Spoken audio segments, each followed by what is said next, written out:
asalaamaaleykum sama gars ñi tey la dimanche 29 juin 2025 xam ngeen ne waxoon naa leen ne réewum Chine bu Xi Jinping yor na ngànnaay bi nga xam ne moom mooy ngànnaay bi gën a stratégique ci àdduna bi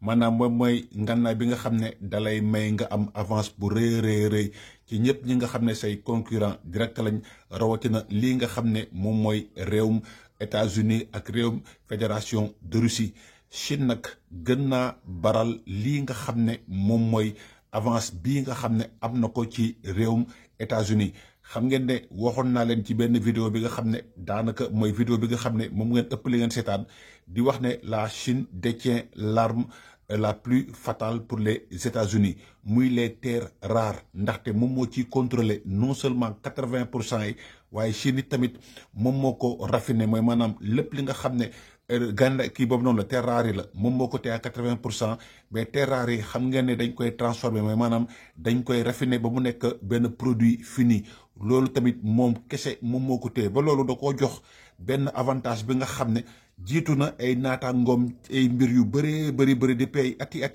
te loolu nag da cee maye benn pacte bi nga xam ne daanaka sëqatul wanewul lenn luy wane ne moom am na doole bi ni mel ba tax na waxoon naa leen ne bu fekkee ne Chine dafay jàmmarloog réewum États-Unis un coup KO lay doon te dafa mel ni Chine un coup KO boobu noonu nga xam ne moom moo koy may moom ndam ci réewum États-Unis am na ko ba noppi ndaxte Chine chaque jour mu ngi def ay kéemtaan jëm ci wàllum technologie mooy lépp li nga xam ne dafay jëm ci wàllum xarala xam ngeen jamono ji yéen a ngi dégg lu ñuy wax technologie laser moom mooy ngànnaay bi nga xam ne lépp lay def doom moo xam avion la moo xam satellite la moo xam char la moo xam drone la technologie boobu noonu nag chinois yi jiitu nañ ci gaa yi di dem chinois yi lu ñu leen rawee dafa jéggi dayoo maanaam ñoom la nga xam ne moo doon màndargal réewum Japon ba muy doon deuxième puissance économique mondiale mooy maanaam lépp li nga xam ne dañ koy defal mu rëy japonais yi seen xarañteef mooy dañ ko doon def en miniature xam ngeen ordinateur bii nga xam ne moom moo njëkk a génn ci àdduna bi daanaka xejul woon ci néeg danaan soxla espace bu yaatu kii nga xam ne moom mooy premier japonais bi visité exposition boobu defoon dafa ne woon ne ordinateur bii dinaa ko def sama poche noonu lañ jógee ci ordinateur yi nga xam ne ay mbir yu rëy la nekk ci néeg moom mu créé lu ñuy wax ordinateur portable tey bu ñuy wax laser bi nga xam ne moo am Israël moo am Angleterre moo am ci yeneen ñi réew yi dafa nekk ay mbir yi nga xam ne dafay laaj ay infrastructure yu am solo yu bëri ndaxte laser la muy am solo yëpp lenn mooy jafe-jafem mooy lu ñuy wax tàngoor bi nga xam ne moom lay àndaaleel buy sox lu muy sox ak lii nga xam ne moom mooy refroidissement yi war ci mbir minimel Chine nag loolu la ut saafara maanaam fexe na ba am benn drone bi nga xam ne du soxla infrastructure yu jéggi day yooyu yëpp refroidissement ak ñun yëpp te loolu nag daf may ma jàngatal leen ko parce que vidéo bi benn ponk kese lay doon dafay jëm ci xarañteef bii nga xam ne Chine wane na ko jëm ci lii nga xam ne moom mooy ngànnaay stratégique bii nga xam ne daanaka tey bu fekkoon ne suba réewum Amérique song na lii nga xam ne États-Unis song na lii nga xam ne moom mooy réewum Chine am na tontu bi nga xam ne mun na faagaagal lépp li nga xam ne jumtukaay xarala guerre la réewum États-Unis am ko ci loolu lay tàmbalee nag la Chine a dévoilé un laser capable de fonctionner dans le désert comme sur un banquise Chine defar na benn laser bi nga xam ne mun naa dox ci désert bi xam nga bu ñuy wax désert mooy bërëb bi nga xam ne tàngoor bi dafay jéggi dayoo mooy maanaam c'est des conditions atmosphériques extrêmes maanaam mun nañ yegg ba 50 degrés xam ngeen laser bi nga xam ne déjà moom buy dox fii nga xam ne fu sedd la fu ko mel ni Angleterre fu ko mel ni yenn bërëb yi nga xam ne climat bi dafa sedd guy laser boobu noonu dafay soxla lu ñuy wax refroidissement ndaxte tàngoor ba muy génnee ak surchauffe ba nga xam ne da koy amal laser bi faw mu ñuy am lu ko seddal léegi nag ki nga xam ne dafa bàyyi bërëb yi nga xam ne bërëb yu sedd la bërëb yu normal la yu tempéré la foog nga xam ne laser dafay soxla refroidissement moom mu yóbbu ko ci conditions yi nga xam ne mooy conditions yi gën a extrême mooy maanaam dem ba ci désert ba fa nga xam ne tàngoor bay 50 degré la mu testé fa laser bi kon xam ngeen ne kooku pare na bu yàgg ba tax na la nga xam ne waxoon naa leen ko ne leen réewum États-Unis Chine bu fekkee ne dafay jàmmarloo États-Unis un coup kaw wala un coup kaw boobu noonu Chine motale na ko te moom laa leen bëgg a farañ fàccal xam naa nag vidéo bi dina gudd mais di ngeen ma may ma jàngatal leen lépp li nga xam ne moom mooy laser bi nga xam ne chinois yi defar nañ ko tey. Un laser capable de couper du métal à plus d'1 kilomètre laser bi nga xam ne mun naa dagg lépp luy weñ ci distance su 1 kilomètre qui tient dans une valise en fonction à moins 50 degrés comme à plus 50 degrés maanaam ci benn valise lañ ko yàpp te la ma leen waxoon ci japonais yi ne bu ñu gisee ordinateur bi américain njëkk a defar mu xejoon ci ne kii di japonais dafa waxoon na ko def ci lii nga xam ne moom mooy poosam loolu la chinois yi def maanaam laser bi dañ ko def ci ab valise mun na fonctionner à moins 50 degrés xam ngeen bu ñuy wax moins 50 degrés xam ngeen neige moins 0 lay am bu 0 bu ñëwee rek neige commencé naa génn waaye bu ñuy wax moins 50 moom mooy température yi gën a extrême léegi nag sans le moindre système de refroidissement ce n'est pas un scénario de science-fiction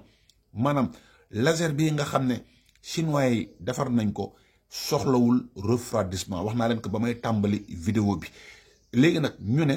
lii nga xam ne moom la chinois yi defar nekkul science-fiction nekkul li nga xam ne comme luy ñëw dans 50 ans wala dans 60 dans 2000 xaw ma 50 déedéet chinois yi defar nañ ko ba noppi mu nekk une percée technologique bien réelle maanaam benn xarañteef bi nga xam ne chinois yi wane nañ ko jiitu ji ñëpp ñi nga xam ne ñu ngi développé ay ngànnaay laser moo xam européen la moo xam anglais la moo xam israélien la moo xam États-Unis la conçu par une équipe chinoise ce laser de fibre portable de 2 kW pourrait bouleverser à la fois les stratégies militaires et les applications industrielles en milieu extrême maanaam lépp li nga xam ne dafay jëm ci lu ñuy soxla ci wàllum xarala guerre technologie de guerre drone boobu noonu dafay ñëw di bouleverser lépp li nga xam ne nekkoon na fi ak lépp li nga xam ne aussi dañ koy soxla ci wàllum industrie yi nga xam ne mooy industrie de pointe moo tax mu ne un milieu extrême des applications industrielles mooy maanaam lépp li nga xam ne dafay jëm ci application extrême xam ngeen wax naa leen ne pour ñu jëm Mars pour ñu explorer lii nga xam ne moom mooy jaww ji dañoo soxla terre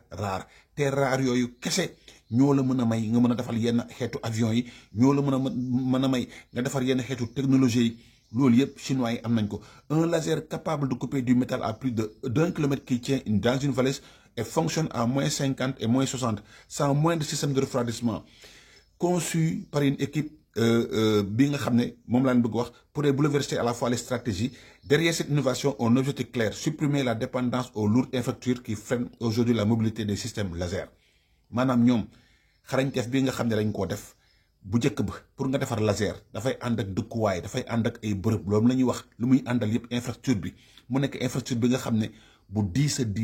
la chinois yi dina nañ ko léegi soxlatul pour am ngànnaay laser ngay tabax ab néeg ngay indi ay weñ di indi ay ndox di indi ay climatiseur di indi ay mbir yi nga xam ne dafay seddal loolu jeex na et positionne la Chine à l'avant-garde d'un domaine stratégique en exploitant intelligemment sa domination sur les matériaux critiques comme les terres rares mooy maanaam jiitu bi nga xam ne Chine jiitu na ko ci lépp li nga xam ne moom la ñuy wax terre rare moom la firndeel moom la fësal mooy la nga xam ne moom laa leen waxoon ne Chine yor na benn ngànnaay bi nga xam ne moom kot moo ko yor ci àdduna bi te mu ngi ne patt la ci booraalal sëqatul yuuxul xoppul deful dara mu ngi liggéey ci suuf rek comme ab ni ñu koy waxatee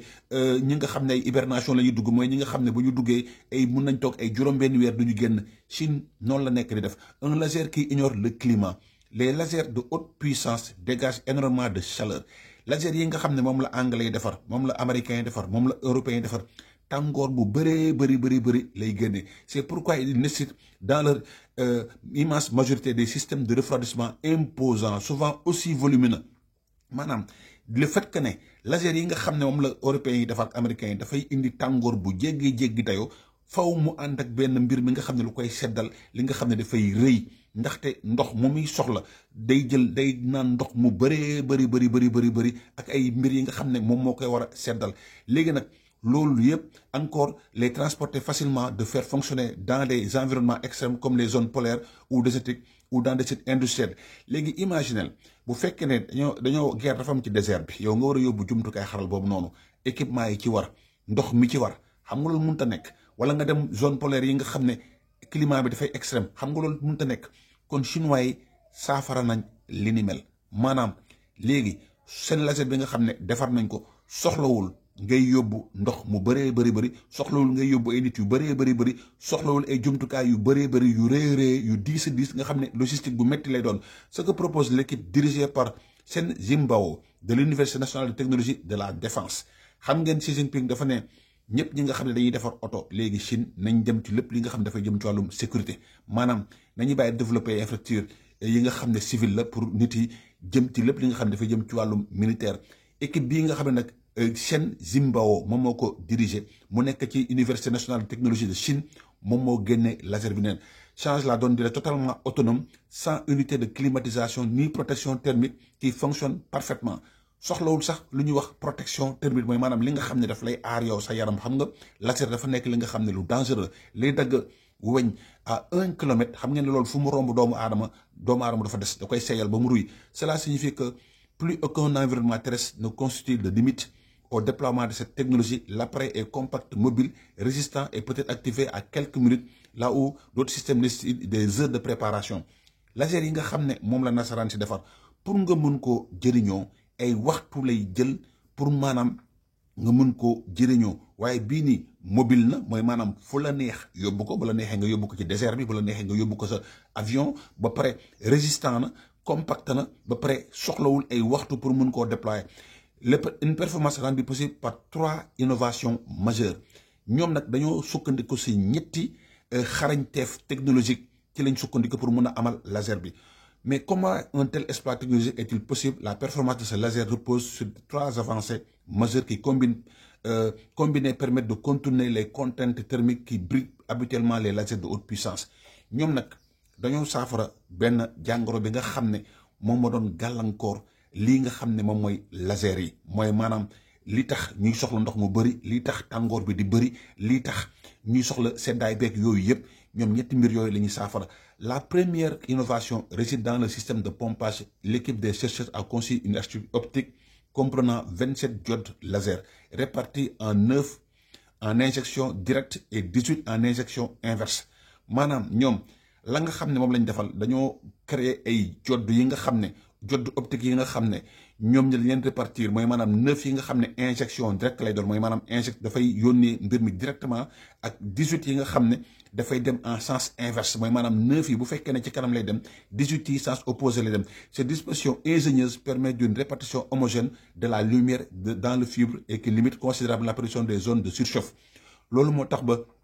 lépp li nga xam ne dafay jëm ci lu ñuy wax surchauffe mu wàññi ko parce que boo jëlee jot yi nga xam ne dafay yónnee tàngoor nga def ci 9 nga jël li nga xam ne dafay wàññi tàngoor nga def ci 18 moom lañ def muy dem ci sens inverse. léegi des zones de surchauffe souvent responsables d'instabilité ou perte de performance dans les lasers conventionnels. loolu nag moom mooy tax ba laser bi doole ba mu waroon am wala force ba mu waroon am du ko am muy nekk premier levier bi nga xam ne ñoom sukkandi nañ ko pour indi solution ci li nga xam ne mooy gàllankoor xarañteefu laser yi mooy maanaam seen capacité maximale. Deuxième pilier bi de cette prouesse, une gestion thermique repensée à la racine, là où la plupart des lasers nécessitent de maintenir tous les composants en température contrôlée. Celle-ci isole les éléments sensibles de la température en les plaçant hors de la cavité optique principale. maanaam li doon gàllankoor lii nga xam ne mooy laser yu bëri maanaam dañ leen doon isolé mooy maanaam pour bañ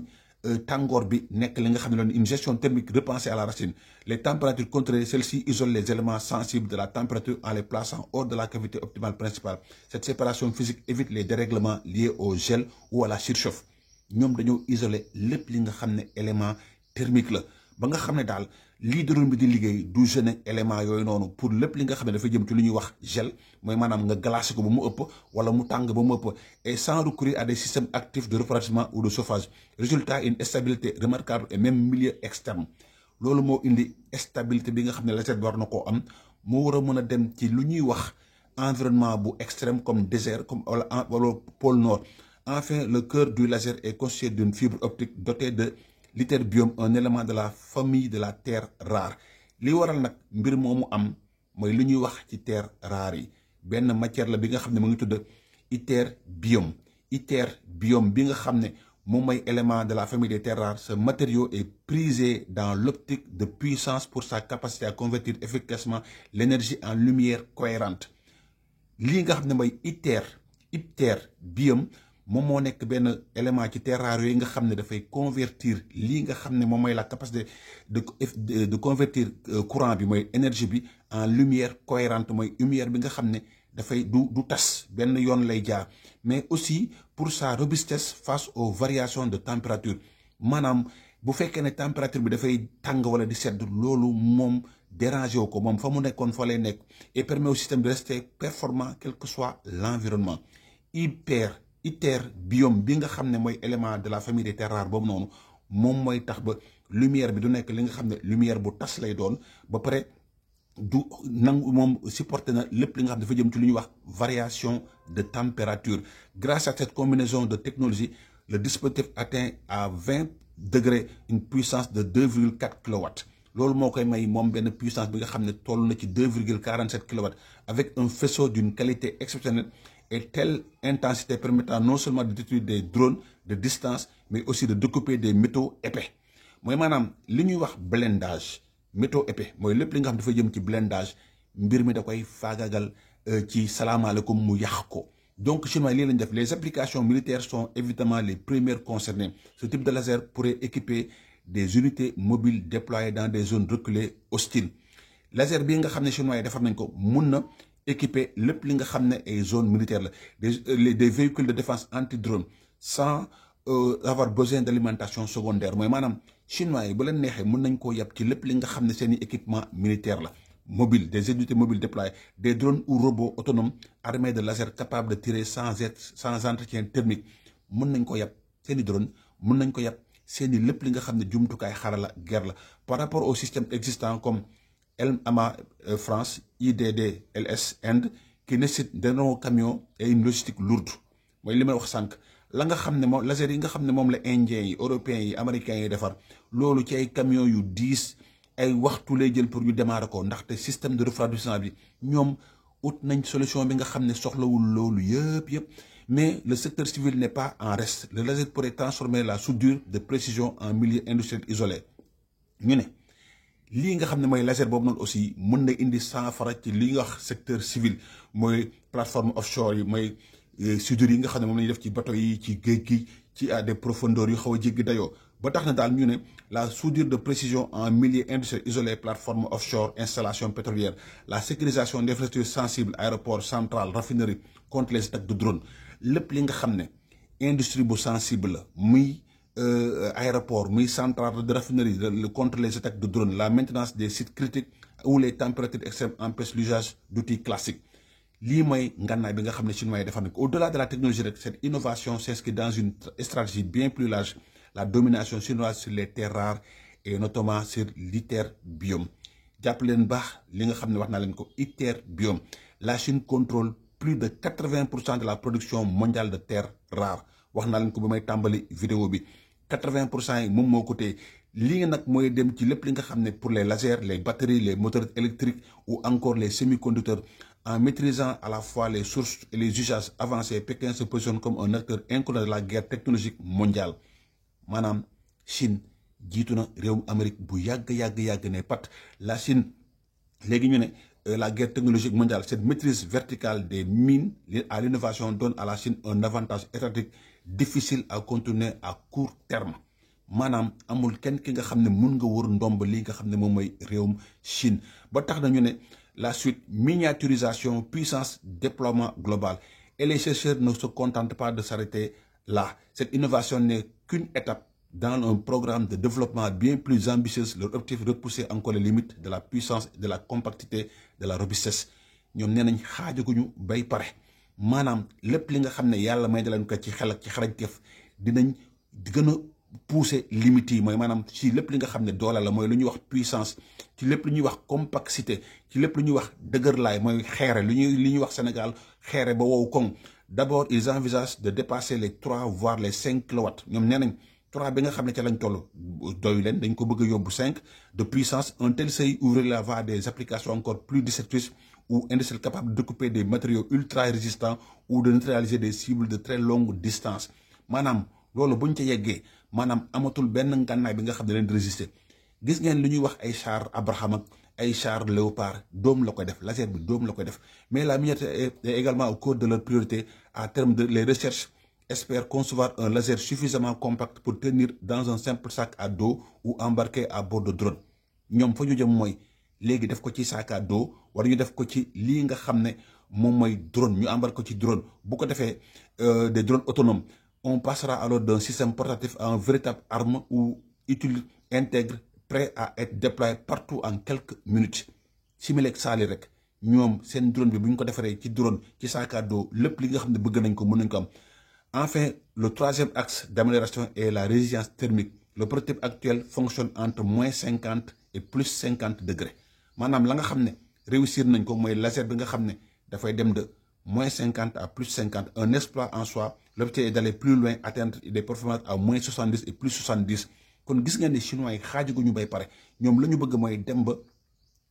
moins 70 à plus 70 dans un contexte où les militaires ne sont plus qu'une facette de l'équation. Ce type de laser pourrait également jouer un rôle crucial dans les missions spatiales habitées, maintenance des satellites, surveillance des zones inaccessibles. lépp li nga xam ne doomu aadama mën a faa dem li ki mel ni planète Mars Pluton ñoom mën nañ fexe ba yegg foofu noonu ak innovation yi nga xam ne ñu ngi koy amal xam ngeen boo mënee supporter moins 50 degrés moins 70 degrés kon xam ngeen ne mbir mi jumtukaay bu mucc ayib la. Une révolution discrète mais brillante. Le laser présenté par l'équipe de Sen Zimbabwe ne fait pas de bruit et ne produit pas d'étincelles visibles et pourtant c'est peut-être l'une des technologies mooy li nga xam ne moom laa leen waxoon chinois yi bu ñuy liggéey du ñu def coow du ñu sëqat du ñu yuuxu du ñu def dara patt bi la ñuy maye uteeg ñi nga xam ne ñoom gis ngeen sunu ngàndaay yi xool leen lu ñu am gis ngeen fu mu toll ñoom daal ñu ngi liggéey ne patt defuñu étincelle defuñu lenn luy nga xam ne dafay niroog coow et pourtant c'est peut-être l'une des technologies les plus extraites de cette décennie. Dans un monde où la rapidité la mobilité et l'autonomie énergétique deviennent des clés du pouvoir